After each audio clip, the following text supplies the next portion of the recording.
Selamat datang di Mindset, terima kasih sudah berkunjung pada channel ini. Tetap dukung channel ini dengan cara subscribe, like, share, berikan komentar-komentar yang konstruktif, dan jika ada hal spesifik yang ingin didiskusikan terkait persoalan-persoalan yang dialami, istimewanya persoalan-persoalan hukum, dapat mengirim pesan surat kepada kami melalui email yang telah kami sertakan dalam deskripsi video ini. Malam ini di studio Mindset kita kedatangan Bung Agnus Pasaribu. Kita akan sedikit berbincang terkait dengan mengkonsumsi minuman beralkohol. Menurut Bung Agnus, dari sisi dunia hukum, apakah mengkonsumsi minuman beralkohol adalah merupakan perbuatan pidana? Jika merupakan perbuatan pidana, bagaimana pengaturannya? Silakan, Bung. Terima kasih juga sudah mengundang saya di studio Mindset. Terima kasih atas pertanyaannya.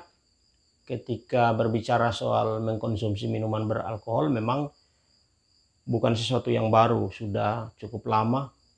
Bahkan mungkin peradaban manusia itu juga seusia dengan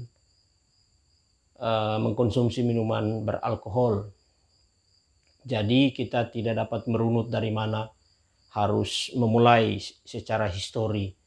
Tetapi ketika bicara soal peraturan perundang-undangan yang berlaku di Indonesia, pada dasarnya ketika orang mengkonsumsi minuman beralkohol, tidak ada satu pasal pun yang mengatur tentang pelarangan minuman beralkohol dan sanksi hukumnya. Jadi mengkonsumsi minuman beralkohol bukan merupakan perbuatan pidana. Hanya kemudian di dalam hukum pidana, sumber hukum pidana salah satunya adalah Kitab Undang-Undang Hukum Pidana. Misalnya saja menggunakan pasal 492 ayat 1. Di dalam pasal 492 ayat 1 itu, supaya orang dapat dimintai pertanggungjawaban berdasarkan atas pasal 492 ayat 1, tentunya ada beberapa unsur yang harus dipenuhi dan harus dibuktikan di dalam pengadilan. Dalam bukunya R. Susilo tentang Kitab Undang-Undang Hukum Pidana, komentar-komentar pasal per pasal, setidaknya ada beberapa catatan penting yang menjadi unsur dan sekaligus harus dibuktikan di dalam pengadilan. Yang pertama adalah orang itu harus dalam keadaan mabuk. Dalam keadaan mabuk menurut R. Susilo dalam komentarnya terkait pasal 492 memberikan penegasan bahwa orang itu telah mengkonsumsi minuman beralkohol sehingga tidak lagi memiliki kemampuan untuk mengendalikan salah satu panca indera atau anggota badan. Lalu unsur kedua adalah mengkonsumsi minuman beralkohol di tempat umum. Nah, di tempat umum ini dimaksudkan adalah tempat-tempat yang dapat dikunjungi oleh banyak orang. Jadi ketika orang mengkonsumsi minuman beralkohol di dalam rumah, maka tentunya tidak memenuhi pasal 492. Lalu unsur yang ketiga adalah terkait dengan ada sikap-sikap perilaku tertentu yang kemudian misalnya merintangi lalu lintas setelah mengkonsumsi minuman beralkohol, dikonsumsi di depan umum lalu kemudian merintangi lalu lintas, atau kemudian menurut R. Susilo mengganggu ketertiban umum dan perilaku-perilaku lainnya, maka kemudian barulah dapat dimintai pertanggungjawaban berdasarkan pasal 492 ayat 1 Kitab Undang-Undang Hukum Pidana. Nah,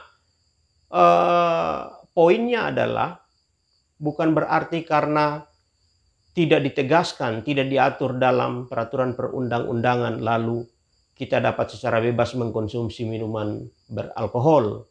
Minuman beralkohol itu tentunya memiliki dampak Kita lihat di sekitaran kita ketika terjadi suatu peristiwa pidana, pembunuhan, kecelakaan lalu lintas, pemerkosaan, perampokan, pembunuhan, penganiayaan, pencurian, dan tindak pidana lainnya. Biasanya orang-orang yang melakukan tindak pidana itu telah mengkonsumsi minuman beralkohol, sehingga tadi menurut R. Susilo adalah orang yang telah mengkonsumsi minuman beralkohol itu kecenderungannya adalah tidak lagi mampu mengontrol salah satu panca inderanya dan kemudian mengontrol anggota badannya, yang berdampak pada melakukan tindak pidana tertentu.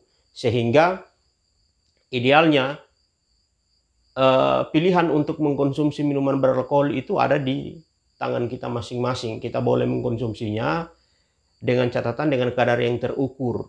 Kalau kemudian sudah cukup banyak, maka sebaiknya beristirahat sehingga tidak menghasilkan dampak-dampak yang merugikan diri sendiri, merugikan orang-orang di sekitar kita, bahkan kita bersentuhan dengan permintaan pertanggungjawaban pidana. Mungkin itu bincang-bincang singkat terkait dengan mengkonsumsi minuman beralkohol. Semoga memberikan sedikit pencerahan, menambah kasana berpikir, ilmu pengetahuan kita, dan semoga memberikan manfaat untuk kita sekalian. Tetap dukung channel ini dengan cara subscribe, like, share, berikan komentar-komentar yang konstruktif, dan jika ada hal spesifik yang ingin didiskusikan lebih lanjut terkait dengan persoalan-persoalan hukum, dapat mengirim pesan surat kepada kami melalui email yang telah kami sertakan dalam deskripsi video ini. Sekian dari kami, salam hormat.